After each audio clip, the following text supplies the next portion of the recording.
Hello everyone, welcome to study success. এই ভিডিওতে discuss করব ভারতে সুলতানি শাসন পর্বের দ্বিতীয় রাজবংশ খলজি বংশ সম্পর্কে। সুলতানি শাসনের ওপর এটি তৃতীয় ক্লাস। প্রথম ক্লাসে ডিসকাস করেছি ভারতে তুর্কিদের আগমন সম্পর্কে। সুলতান মাহমুদ বারংবার ভারত আক্রমণ এবং ভারতের বিভিন্ন স্থান লুণ্ঠনের ইতিহাস বিশ্লেষণ করেছি। সুলতান মাহমুদের পরবর্তী মোহাম্মদ ঘুরি, যিনি মইজুদ্দিন মোহাম্মদ ঘুরি নামে পরিচিত, তিনি ভারতে সাম্রাজ্য প্রতিষ্ঠার অভিপ্রায় নিয়ে এসেছিলেন এবং ভারতে কিভাবে দিল্লি, লাহোর প্রভৃতি অঞ্চল দখল করেন এবং তার দখলীকৃত স্থানের উপরে কুতুবউদ্দিন আইবক সুলতানি শাসন প্রতিষ্ঠা করলেন। কুতুবউদ্দিন আইবক ভারতে যে সুলতানি শাসন প্রতিষ্ঠা করলেন সেই বংশই দাস বংশ নামে পরিচিত। এই দাস বংশের ক্রোনোলজি হিস্ট্রি 1206 থেকে 1290 খ্রিস্টাব্দ পর্যন্ত সময়কালের সমস্ত কিছুই ডিসকাস করেছি প্রথম দুটি ভিডিওতে। যারা চ্যানেলে প্রথম তারা এই দুটি ক্লাসের ভিডিও প্লেলিস্ট থেকে দেখে নিতে পারো। আজকে ডিসকাস করছি খলজি বংশ সম্পর্কে। খলজি বংশের প্রথম শাসক ছিলেন জালালউদ্দিন খলজি। জালালউদ্দিন খলজি, যিনি 1290 খ্রিস্টাব্দে ইলবারি তুর্কি বংশের শাসককে উচ্ছেদ করে ভারতে খলজি শাসন সূত্রপাত করলেন। জালালউদ্দিন খলজি কর্তৃক ভারতে খলজি বংশের এই সূচনায় সেটি খলজি বিপ্লব নামে পরিচিত। খলজি বিপ্লব এই কথাটি বলেছেন আর.পি. ত্রিপাঠী এবং কে.এস. লাল। খলজি বিপ্লবের মাধ্যমে ভারতে ইলবারি তুর্কি শাসন, যেটি 1206 খ্রিস্টাব্দ থেকে 1290 খ্রিস্টাব্দ পর্যন্ত সময়কালে ছিল, সেই শাসনের পরিবর্তে ভারতে একটি নতুন রাজনৈতিক বংশের সূত্রপাত হলো, এটি খলজি বংশ। এই খলজি বংশের ক্ষমতা আরোহণ ভারতে তুর্কিদের পরিবর্তে হিন্দুস্তানি মুসলিমদের ক্ষমতার উত্থান হয়েছিল, যে কারণে জালালউদ্দিন খলজি কর্তৃক খলজি বংশের এই উত্থানকেই খলজি বিপ্লব বলা হয়। তাহলে খলজি বিপ্লব কি, সেই জিনিসটা বুঝতে পারলাম। জালালউদ্দিন খলজি প্রথম শাসক ছিলেন যিনি প্রজাহিতৈষী স্বৈরাচার প্রতিষ্ঠা করলেন এবং জাহানদারি আদর্শের ওপর ভিত্তিতে রাষ্ট্র শাসন ব্যবস্থা পরিচালনা করেন। প্রজাহিতৈষী স্বৈরাচার বলতে বোঝায় যে শাসক সেখানে প্রজা কল্যাণকর বিভিন্ন কর্মসূচি গ্রহণ করবেন যাতে প্রজারা কোনোভাবে অত্যাচারিত না হয়, ধর্মীয় সহিষ্ণু নীতি গ্রহণ করবেন যাতে প্রতিটি ধর্ম বিশ্বাসী মানুষেরা তারা স্বাধীনতা পেতে পারে। জাহানদারি আদর্শ বলতে বোঝায় যে রাষ্ট্র শুধুমাত্র ধর্মীয় আইন কানুন, বা যেহেতু খলজি রাজবংশ খলজি শাসকরা মুসলমান ছিল, তারা শুধুমাত্র শরীয়তি নিয়ম রীতি মেনেই রাজ্য শাসন করতো না, সেখানে তারা সহিষ্ণু ধর্ম সহিষ্ণু নীতি নিয়েছিল। সুতরাং জাহানদারি আদর্শ বলতে সেই রাষ্ট্র শাসন পদ্ধতিকে বোঝায় যেখানে রাষ্ট্রীয় ব্যবস্থা বা রাষ্ট্র প্রশাসনের আইন কানুন শুধুমাত্র শরীয়ত নির্দেশে পালিত হয় না, সেখানে শাসক তার নিজস্ব ধ্যান ধারণা বিশ্বাস অনুযায়ী প্রতিটি ধর্মবিশ্বাসী মানুষদের প্রতি সহিষ্ণু মনোভাব নিয়ে রাষ্ট্র শাসন ব্যবস্থা পরিচালনা করেন। এই ধরনের সহিষ্ণু পরধর্ম সহিষ্ণু রাষ্ট্র ব্যবস্থাকেই বলা হয় জাহানদারি রাষ্ট্র। জালালউদ্দিন খলজির সময়েই মঙ্গল আক্রমণ ঘটেছিল। 1292 খ্রিস্টাব্দে উলুগ খান মতান্তরে আবদুল্লাহর নেতৃত্বে ভারতে মঙ্গল আক্রমণ ঘটে এবং আবদুল্লাহর নেতৃত্বে বেশ কিছু মঙ্গল যারা ইসলাম ধর্ম গ্রহণ করেছিল এবং ভারতে তারা স্থায়ীভাবে বসবাস করেছিল, এদেরকে নব মুসলমান বলা হয়। অর্থাৎ নব মুসলমান হলো সেই মুসলমান যারা প্রথমে মঙ্গল ছিল এবং পরবর্তীকালে ইসলাম ধর্মে দীক্ষিত হয়েছিল। এই ইসলাম ধর্মে দীক্ষিত মঙ্গলদেরকে নব মুসলমান বলা হতো। জালালউদ্দিন খলজির সময়ই সর্বপ্রথম দক্ষিণ ভারতে সামরিক অভিযান হয়েছিল। এই দক্ষিণ ভারতে প্রথম সামরিক অভিযান করেছিলেন আলাউদ্দিন খলজি। দক্ষিণ ভারতে এই সামরিক অভিযান সম্পর্কে নেক্সট স্লাইডে আরও বিস্তারিত আলোচনা করব। সেখানে দেখাবো যে আলাউদ্দিন খলজি কীভাবে দক্ষিণ ভারতের ওপর সুলতানি সাম্রাজ্যের কর্তৃত্বকে প্রতিষ্ঠা করেছিল। দক্ষিণ ভারতের এই অভিযান প্রথম হয় 1294 খ্রিস্টাব্দে। এই অভিযান হয়েছিল জালালউদ্দিন খলজির সময়ই, সেটা আগেই বললাম। দক্ষিণ ভারতের যে রাজ্যটা সর্বপ্রথম আলাউদ্দিন খলজি দখল করলেন সেটি হলো দেবগিরি রাজ্য। দেবগিরির যাদব বংশীয় রাজ্য ছিল, যাদব বংশীয়।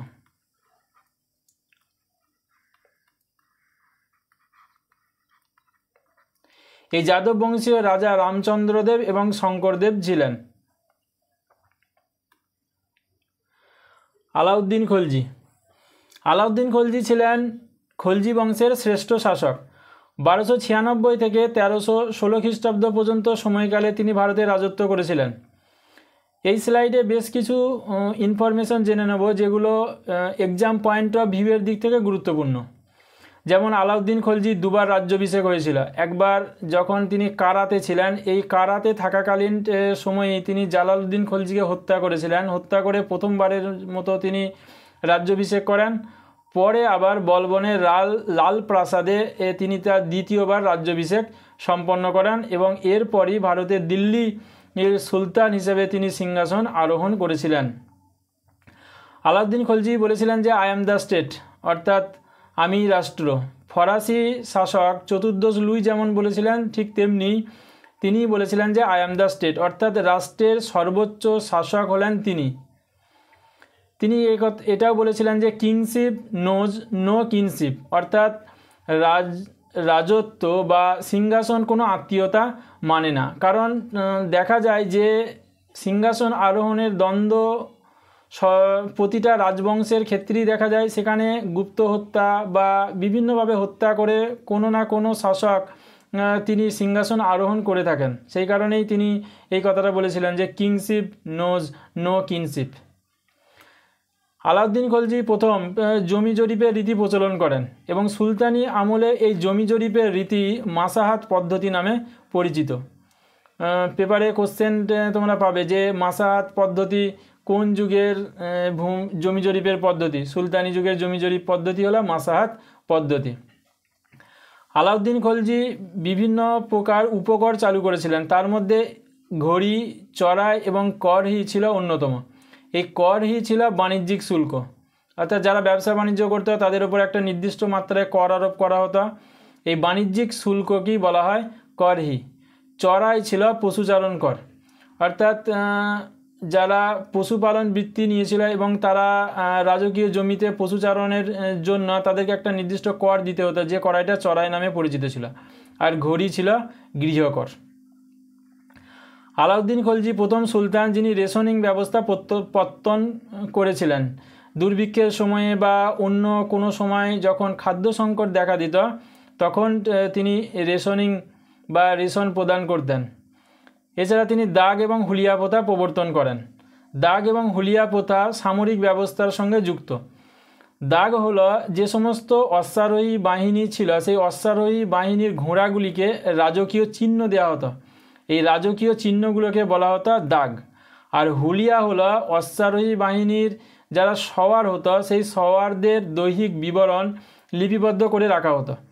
এই দুই প্রথার প্রচলন করার ফলে দেখা যায় যে যারা এই সুলতানের হয়ে সৈন্যবাহিনী সংগঠন করে রাখত তারা দুর্নীতি করতে পারতো না। এই দাগ এবং হুলিয়া প্রথার দ্বারাই আলাউদ্দিন খলজি দুর্নীতি রদ করতে পেরেছিলেন। আলাউদ্দিন খলজির সবচেয়ে গুরুত্বপূর্ণ যে কর্মসূচি বা পদক্ষেপ ছিল সেটি হলো বাজার দর নিয়ন্ত্রণ নীতি। বাজার দর নিয়ন্ত্রণ নীতি কি? বাজার দর নিয়ন্ত্রণ হলো বাজারে জিনিসপত্রের মূল্যমান ঠিক রাখা, জিনিসপত্রের যে কোয়ালিটি বা মান সেটাকে নির্দিষ্ট রাখা এবং চাহিদা এবং যোগানের যে সামঞ্জস্য সেই সামঞ্জস্যকে ঠিক রাখা। এখন প্রশ্ন হলো যে আলাউদ্দিন খলজি কেন এই বাজার দর নিয়ন্ত্রণ নীতি চালু করলেন? এই বাজার দর নিয়ন্ত্রণ নীতি চালু করার মূল কারণ ছিল যে শাসনতান্ত্রিক এবং সামরিক প্রয়োজন ছিল। আলাউদ্দিন খলজির ভারতের সর্বত্র সামরিক অভিযান করে বিভিন্ন অঞ্চল তাকে দখল করতে হয়েছিল। পাশাপাশি মঙ্গল আক্রমণ প্রতিহত করার জন্য তাকে বিশাল সংখ্যক সৈন্যবাহিনী রাখতে হয়েছিল। এই বিশাল সংখ্যক সৈন্যবাহিনীকে তিনি নগদে বেতন দিতেন। তাই সৈন্যবাহিনী যাতে কম বেতন পেয়ে সেই বেতনই তাদের স্বাভাবিক জীবনযাপন পালন করতে পারেন, তার জন্য তিনি বাজার এর জিনিসপত্রের মূল্যমানকে ঠিক রাখার ব্যবস্থা তিনি করলেন। এবং তার সময়ে 3 ধরনের বাজার ছিল, একটি মান্ডি, একটি সেরাই আদল, অপরটি হলো পশু ও কৃতদাসদের বাজার। এই মান্ডি ছিল খাদ্যশস্যের বাজার, সেরাই আদল ছিল মহার্ঘ দ্রব্যের বাজার, যেটা নিত্য প্রয়োজনীয় যে সমস্ত জিনিসপত্র আমাদের দৈনন্দিন জীবনে প্রয়োজন হয় সেই সমস্ত বাজারগুলোকে বলা হতো সেরাই আদল। এছাড়া পশু ও কৃতদাসদের বাজার, সেই সময়ে মানুষদেরকেও দাস হিসাবে বিক্রি করা হতো, তাই দাস হিসাবে বিক্রি করার জন্য নির্দিষ্ট বাজার থাকতো। এই ধরনের বাজারগুলো সুলতানি শাসনের সময় দেখা গিয়েছিল। আলাউদ্দিন খলজি এই বাজার দর নিয়ন্ত্রণ নীতিকে কার্যকরী করার জন্য 2 ধরনের কর্মচারী নিয়োগ করেছিলেন। একটি হলো সাহানা ই মান্ডি। এই সাহানা ই মান্ডি এরা শস্য বাজারে দেখাশোনা করত, অর্থাৎ বাজারে শস্য সঠিক সময়ে আসছে কিনা বা চাহিদা যোগানের সামঞ্জস্য ও মতো শস্যের আমদানি করা এবং শস্যের দাম সঠিক বজায় রাখা, কোনো কালোবাজারি হচ্ছে কিনা সেই সব বিষয়ে দেখাশোনা করত। অন্যদিকে আরেকটি দপ্তর তিনি গঠন করলেন, সেটি হলো দিয়ান ই রিয়াসত। এই দিয়ান ই রিয়াসত দপ্তর এরা বাজারের বিভিন্ন জিনিসপত্রের দরদাম নির্ণয় করত, যে প্রতিটা জিনিসের দাম কত হবে এবং সর্বত্র সেটাকে সমানভাবে বজায় রাখার চেষ্টা করত। এছাড়া ওজন পরীক্ষা নিরীক্ষা করত, যে যারা দোকানদার ছিল বা ব্যবসায়ী ছিল তারা কোনোভাবে যাতে ক্রেতাকে ঠকাতে না পারে তার জন্য এরা মাঝে মাঝেই তারা এই ওজন পরীক্ষা নিরীক্ষাগুলি করে দেখত। এইভাবে তারা দুর্নীতি দমন করার চেষ্টা করত, যে যাতে কেউ অতিরিক্ত দাম না নিতে পারে বা ওজনে কম না দেয়, এই সমস্ত বিষয়গুলি।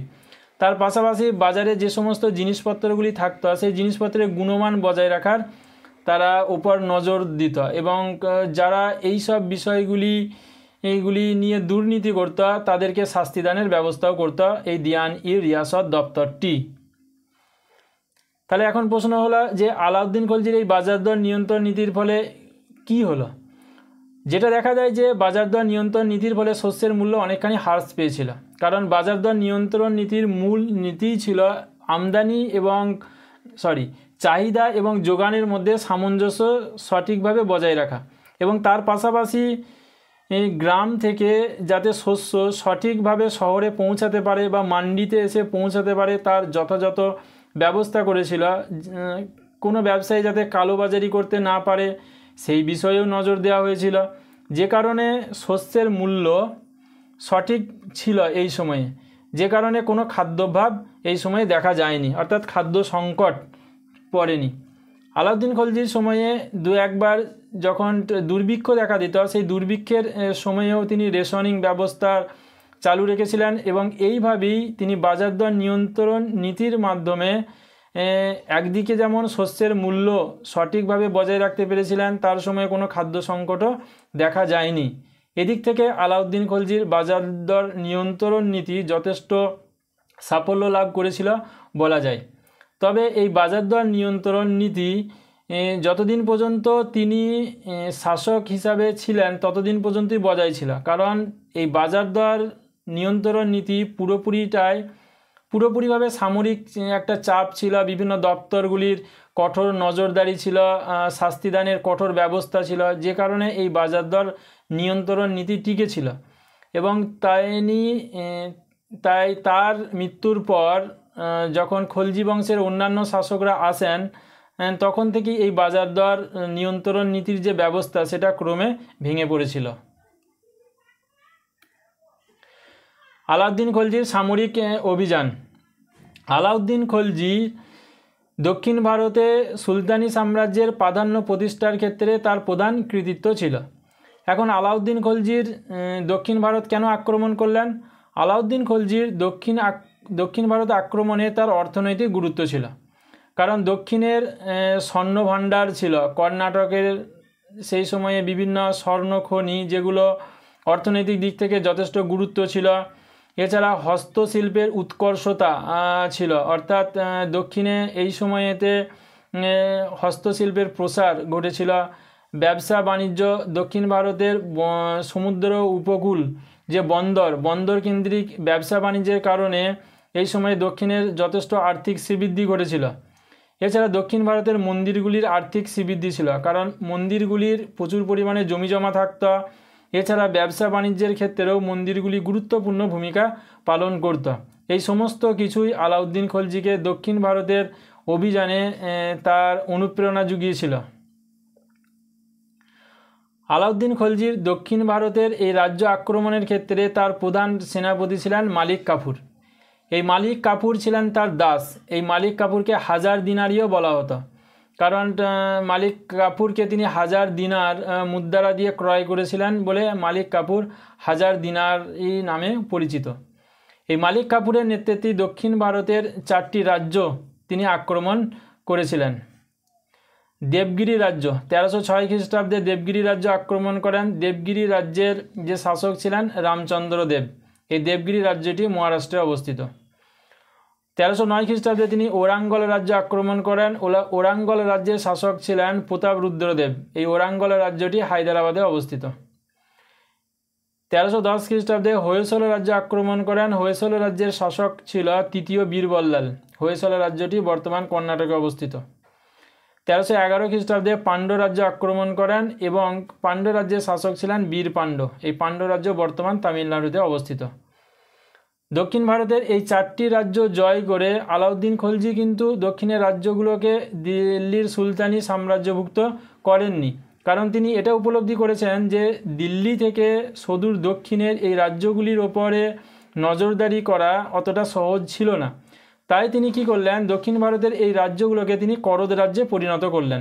করদ রাজ্য কি, অর্থাৎ এই রাজ্যের শাসকেরা তারা সুলতানি শাসকের বশ্যতাকে মেনে নেবে এবং বছরের একটা নির্দিষ্ট অ্যামাউন্টের তারা পেশকাশ বা উপঢৌকন হিসাবে তারা সুলতানকে প্রদান করবে এবং সর্বত্র তারা সুলতানি শাসকের প্রতি আনুগত্য দেখাবে। এই রকমই রাজ্যগুলিকে পরিণত করা হয়েছিল, দক্ষিণের এই রাজ্যগুলিকে। পরবর্তীকালে এই দেবগিরি রাজ্যটাকে দখল করে দক্ষিণে তিনি একটি কেন্দ্র গড়ে তোলার চেষ্টা করেছিলেন, যাতে দক্ষিণ ভারতের রাজ্যগুলির ওপর সামরিক চাপ বজায় রাখা যায়। কারণ যখনই এই দক্ষিণের রাজ্যগুলির ওপর সামরিক চাপ কমে আসত বা কেন্দ্রাতিক যে শক্তির নজরদারির বাইরে চলে যেত, তখনই দেখা যেত যে এরা কর দেওয়া বন্ধ করে দিত এবং সেই কারণেই দক্ষিণের একটি কেন্দ্র হিসাবে দেবগিরি রাজ্যকে তিনি দ্বিতীয়বার আক্রমণ করেছিলেন।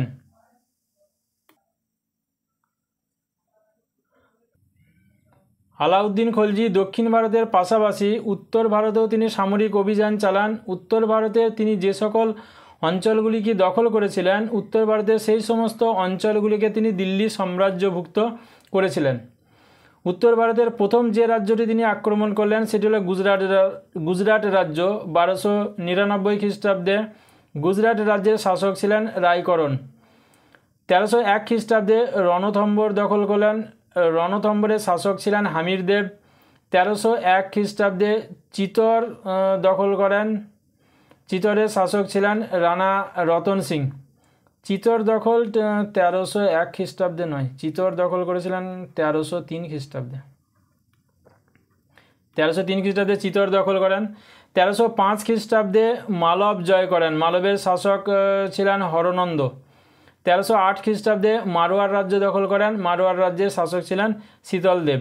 এবং এই সকল অঞ্চলগুলি দখল করে আলাউদ্দিন খলজি তার নিজস্ব মন মতো তিনি শাসকদের নিয়োগ করেন। যেমন গুজরাটের শাসক হিসাবে আলফ খাঁকে নিয়োগ করেছিলেন, রণথম্বরের শাসক হিসাবে উলুগ খাঁকে নিয়োগ করেন, চিতরের শাসক হিসাবে খিজির খাঁকে নিয়োগ করেন, মালবের শাসক হিসাবে আইনু মুলুককে নিয়োগ করেছিলেন, আর মারওয়ার রাজ্যের শাসক হিসাবে কামাল উদ্দিনকে নিয়োগ করেছিলেন।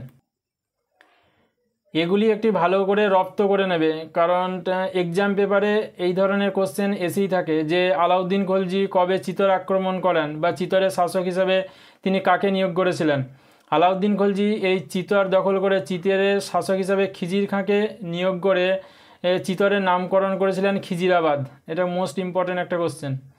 সুতরাং এই স্লাইডের যে ইনফরমেশনগুলো রয়েছে এই ইনফরমেশনগুলো ভালো করে রপ্ত করে নেবে। আলাউদ্দিন খলজির সময় মঙ্গল আক্রমণ আলাউদ্দিন খলজি সময়ই মঙ্গলদের ব্যাপক আক্রমণ শুরু হয়েছিল। এর আগে মঙ্গল আক্রমণ খুব বেশি ব্যাপক ছিল না, না থাকার কারণ হলো সেই সময়ে মঙ্গলরা চীন, সিরিয়া, মিশর, ইরাক প্রভৃতি অঞ্চল দখলের তারা ব্যস্ত ছিল। তাই খলজি বংশের প্রাথমিক পর্যায় পর্যন্ত মঙ্গলদের আক্রমণের তীব্রতা খুব বেশি ছিল না। আলাউদ্দিন খলজির সময়েই বারংবার মঙ্গল আক্রমণ ঘটেছিল এবং এই মঙ্গল আক্রমণ প্রতিহত করার জন্য তিনি বেশ কিছু ব্যবস্থাও নিয়েছিলেন। আগের ক্লাসে ডিসকাস করেছিলাম যে বলবনই ছিলেন সুলতানি শাসক বা সুলতানি শাসন পর্বের প্রথম শাসক, যিনি মঙ্গল আক্রমণ প্রতিহত করার জন্য বেশ কিছু ব্যবস্থা নিয়েছিলেন। বলবনের পরবর্তী শাসক হিসাবে আলাউদ্দিন খলজি তিনি মঙ্গল আক্রমণ প্রতিহত করার জন্য বিভিন্ন ব্যবস্থা নেন। যেমন দিল্লিকে তিনি প্রাচীর বেষ্টিত করেছিলেন। যে সমস্ত পুরাতন দুর্গগুলি উত্তর পশ্চিম সীমান্তে তৈরি করা হয়েছিল আগেই মঙ্গল আক্রমণ প্রতিহত করার জন্য, সেগুলোকে তিনি সংস্কার করলেন এবং উত্তর পশ্চিম সীমান্তে একটি শক্তিশালী বাহিনী প্রেরণ করেছিলেন এবং তার সাথে কেন্দ্রীয় একটি বৃহৎ বাহিনী দিল্লিতে মোতায়েন করে রাখেন, যদি ভবিষ্যতে মঙ্গলদের কোনো বৃহৎ আক্রমণ ঘটে সেই মঙ্গল আক্রমণ প্রতিহত করার জন্য। আলাউদ্দিন খলজির সময়ে যে সমস্ত মঙ্গল নেতা ভারত আক্রমণ করেছিলেন তাদের মধ্যে ছিলেন কাদার খান, 1297 খ্রিস্টাব্দে তিনি ভারত আক্রমণ করলেন। সালদি 1299 খ্রিস্টাব্দে, কদলু খাজা 1299 খ্রিস্টাব্দে, মালিক তার্গি 1303 খ্রিস্টাব্দে, খাজা তাপ 1304 খ্রিস্টাব্দে তিনি ভারত আক্রমণ করেছিলেন।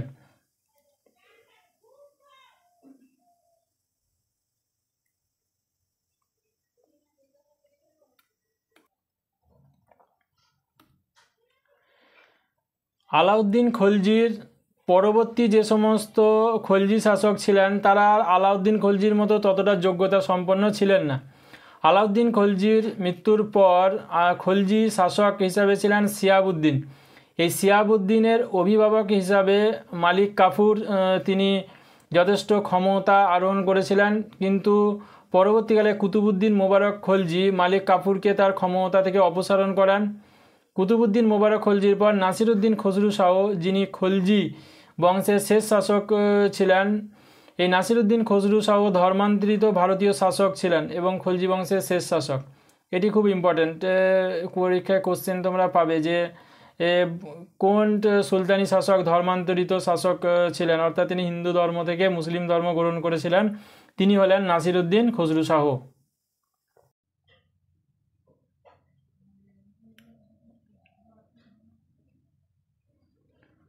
খলজি বংশের পর ভারতের তুগলক বংশের সূচনা হয়। ভারতের তুগলক বংশের প্রতিষ্ঠাতা হলেন গাজী মালিক। এই গাজী মালিক, যিনি খলজিদের সময়ে দীপালপুরের শাসক ছিলেন। এই গাজী মালিক গিয়াসউদ্দিন তুগলক শাহ এই উপাধি নিয়ে ভারতের তুগলক বংশের শাসনের সূত্রপাত করলেন। গাজী মালিক সরস্বতীর যুদ্ধ ও লায়রাবাটের যুদ্ধে খলজি বংশের শেষ শাসক নাসিরুদ্দিন খসরু শাহকে পরাজিত করেন। পরাজিত করার পরই ভারতে খলজি শাসনের অবসান ঘটে এবং ভারতে একটি নতুন রাজবংশের উত্থান হয়েছিল। সেই নতুন রাজবংশই হলো তুগলক বংশ। নেক্সট ভিডিওতে এই তুগলক বংশের ইতিহাস সম্পর্কে বিস্তারিত আলোচনা করব। এই ক্লাসের আলোচনা এই পর্যন্ত। যারা চ্যানেলে নতুন, চ্যানেলটি সাবস্ক্রাইব করে বেল আইকনের অল নোটিফিকেশন অন করে দিও। ভিডিওটি ভালো লেগে থাকলে লাইক শেয়ার করে দিও।